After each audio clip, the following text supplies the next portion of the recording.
There's a lot of cognitive dissonance in my own mind over Donald Trump and his relationship with Communist China. Cognitive dissonance is a term that is used to describe the mental tension we feel when we try to support or believe two different ideas that contradict one another. The contradiction with Trump is that he and I both are outraged at the human rights abuses in Communist China at the moment. And yet I am pretty outraged at Trump himself. So, should I be more supportive of him because of his statements in opposition to China, especially with regard to human rights abuses? Carrying on from what I was saying about cognitive dissonance, the opposite of cognitive dissonance is cognitive consonance. That is when two or more beliefs seem consistent with each other.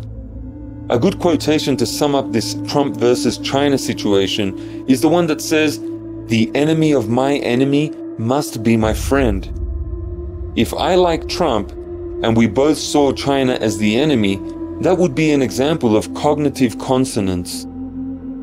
When Trump talks tough to Communist China, I start to seriously question my disgust at his administration and all that it stands for in the United States.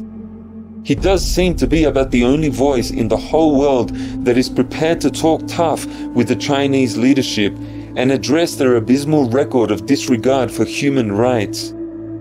So could he actually be the key to dealing with China? We need to look more closely at this in order to work out what is happening when Donald Trump talks tough to China. Is he seriously thinking of taking China on, even if it came to an all-out war? And could he possibly win such a war? Is he the kind of courageous hero that the world so badly needs today? American fundamentalism would have us believe exactly that. Everywhere, American evangelicals seem to be suggesting that God is going to use Donald Trump to steer the world back onto the right course. And they do this despite the fact that Trump's own personal life is a cesspool of pride, greed, and immorality. They argue that God has used some highly flawed individuals in the past. Even King David was guilty of murder, and yet God forgave him, and David moved on to be mightily used by God. Still, let's picture how this scenario could develop. China gets worse and worse, slaughtering hundreds of thousands or maybe even millions more of its own people. China then continues to dictate more and more terms for the rest of the world until extreme human rights abuses start happening in other countries as well. Countries all over the world start to fall under China's total control. She has become a world empire without firing a shot. And then Donald Trump steps in. He declares war on China, totally annihilating the leadership and thus freeing the world once again.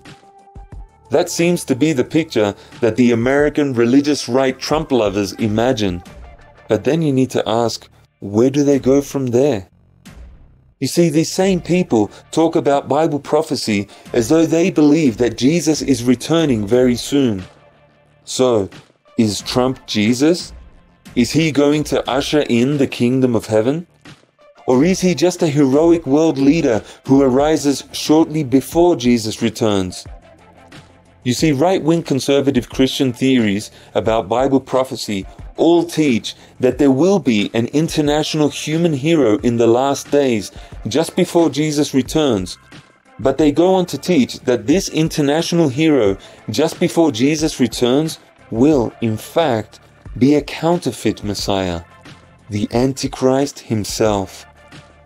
So whether it's a Chinese dictator or an American liberator, the story ends the same. Bad guy. That's pretty much the message of the revelation from start to finish. No matter which head you put on the beast, it's still going to be the beast at heart. Each new leader becomes worse than the one before. And yet the world, and that includes the church world, continues to put its hope in political solutions. The Hebrew prophet Daniel said, "The Most High has set up the basest people to rule in the affairs of men." but the human race has great difficulty believing that rather simple and often obvious truth. Even those few individuals who may go into politics with the noblest motives eventually find themselves worn down by the machine until they become exactly what they set out to fight. There is a verse in the Revelation that illustrates this exact paradox as we are experiencing it at this point in history, and I'm going to attempt to explain it in this video. The verse says that 10 kings, referred to as horns on the head of the beast, will, in alliance with the Antichrist, hate a prostitute which is called Babylon, and they will destroy her with fire. There is rapidly growing support for a teaching that the United States is the modern-day equivalent of Babylon, which I'll be illustrating as I go on. But first, if you have studied the Revelation at all, you will know that the beast and the prostitute, or whore, that sits on the back of the beast are often described in similar ways. They are both regarded more or less as timeless bad guys, evidenced in the various empires of mankind throughout history. The woman sitting on the back of the beast illustrates just how close they are to being one and the same. And yet one of these two villains hates and destroys the other. Whatever disagreement Bible commentators may have about the details, there is universal agreement that both of these characters, that is the beast and the prostitute, are very nasty pieces of work. They are enemies of Christ and his followers. Yet one destroys the other, and that creates cognitive dissonance. That awkward contradiction we each feel in our minds when the enemy of our enemy turns out to be our enemy as well. Now I'm going to look more closely at these two enemies, as depicted in Bible prophecy, and bring it back to Donald Trump and Communist China. In the Revelation, we have this picture of the Antichrist being assisted by 10 countries in a form of world government that is, according to prophecy, different from any previous world empire. This union of 10 nations agrees together with the Antichrist or the beast to do away with another world power that is described as a prostitute which had made rich all the merchants of the world. She is seen as the epitome of greed and the love of wealth. However, in destroying this whore, the beast that hated her actually becomes the whore reincarnated, and it gains economic as well as political control of the entire world as a result. We have at this very moment, in the real world, an international governing body that is growing in power. In particular, its power resides in a council of 15 members. 10 of them are rotating members from all the various nations of the world. At this stage, the 10 rotating members of the United Nations Security Council are largely controlled by 5 permanent members. And it is those 5 permanent members which most clearly sum up the relevance of Bible prophecy to events happening in the world today. One of the permanent members is China, and Russia is another. China is symbolized by a dragon, and Russia is symbolized by a bear. Now, these two animals are referred to in Bible prophecy about the coming beast or Antichrist. The dragon, according to the 12th chapter of the Revelation, is the devil, and the bear is described by the prophet Daniel as turning on its side and devouring 3 ribs. What could these 3 ribs be? Could they be part of the actual governing body of which the bear and the dragon are a part? You see, the other 3 members of the United Nations Security Council are all pro-American. They are England, symbolized by a lion, America, symbolized by an eagle, and France, symbolized by a fowl or a rooster. Ironically, all of these animals are mentioned in the same passage from Daniel as he sets the scene for the rise of the Antichrist. If you've been reading the passages on the screen, you may have noticed that so far the rooster has not been mentioned.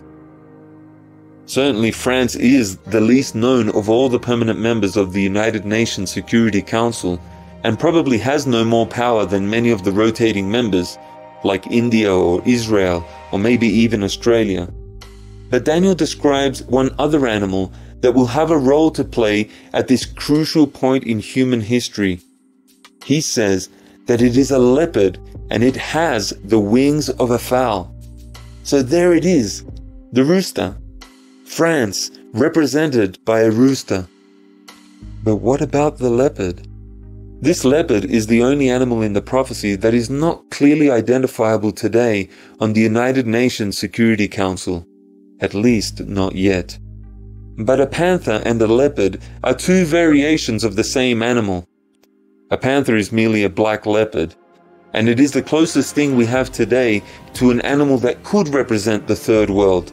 All those other nations besides the two, and now three great superpowers: Russia, China, and the United States. And France, unlike the other four permanent members of the United Nations Security Council, would be most like the 200 or so lesser countries of the world after you move away from the superpowers. Daniel saw the eagle as being connected to the lion. The lion had eagle wings growing out of it, which symbolizes the United States growing out of the English colonies in America. Daniel also saw the fowl, or rooster, as being part of the leopard or panther, which may represent the 10 rotating members of the United Nations. Now, while the meaning of the leopard is not crystal clear, the presence of each of the other animals on the United Nations Security Council, precisely as they have been named, is nothing short of amazing. And these characters do appear to be the main characters in this final showdown between Babylon the whore and the final beast, the Antichrist. What an incredibly accurate description of the United Nations Security Council. 10 nations, plus the bear and the dragon, all uniting together to destroy that great whore. A whore who has raped the rest of the world economically in order to feed her own insatiable appetite for more and more delicacies. Every year, the Babylonian merchants compete with one another to come up with more and more expensive junk to make this Christmas more ridiculously materialistic than the one before. There have been fads like hot tubs and recreational vehicles, giant flat-screen TVs, drones, and more elaborate video games and simulators. The list is endless. The same thing happens with foods and fashions and cars and houses. Always they crave for more, and always without inner satisfaction. Sadly, it is all going to come to a tragic end very soon. And this is where we come back to Donald Trump. As I said earlier, it would be so wonderful to find someone with the courage and the ability to stop China. China marching relentlessly toward total world domination and total oppression of all citizens. But I don't see courage or virtue in Donald Trump. What I see is just one more schoolyard bully in the midst of other bullies. All of them shout insults at one another, make faces, blow raspberries, stick their tongues out, but in the end, it turns out to be more show than go. And we, the public, are left abandoned and disappointed by all of them. As Greta Thunberg has said so eloquently, this is the point in so many speeches where the speaker holds out hope. Hope that the tide can be turned and that the world can be saved. And yet, as Greta has said, there can be no hope without action. And the action that is needed will cost far more than most people are willing to pay. Nevertheless, we need to stop fooling ourselves. Stop sticking our heads in the sand and stop pretending that destruction will go away. Babylon is going to be destroyed. Babylon is going to fall. And the best any of us can do is just to get out of her way before it happens. Now, at this stage, there really is nowhere to hide even after we come out of Babylon. For it is the beast himself who will destroy Babylon, and from that point on, according to Bible prophecy, things will only get worse. But at least we know what to expect. We need not be caught by surprise. By all means, leave America, but do so with your eyes wide open as to what still awaits us if we are going to stay true to God. Our true Christian hope can only be measured by eternity. In this world, we will have tribulation, like it or not. But we still have a little time left in which to do what we should have been doing the past 2,000 years, and that is to warn the world and show the world a sample of faith in Jesus like those first disciples had. Thousands of them died for their faith, and that is what we are being called on to do even now. Let us not die clinging to our comforts in Babylon, but let us die sounding the trumpet of warning to the rest of the world as we step out in faith.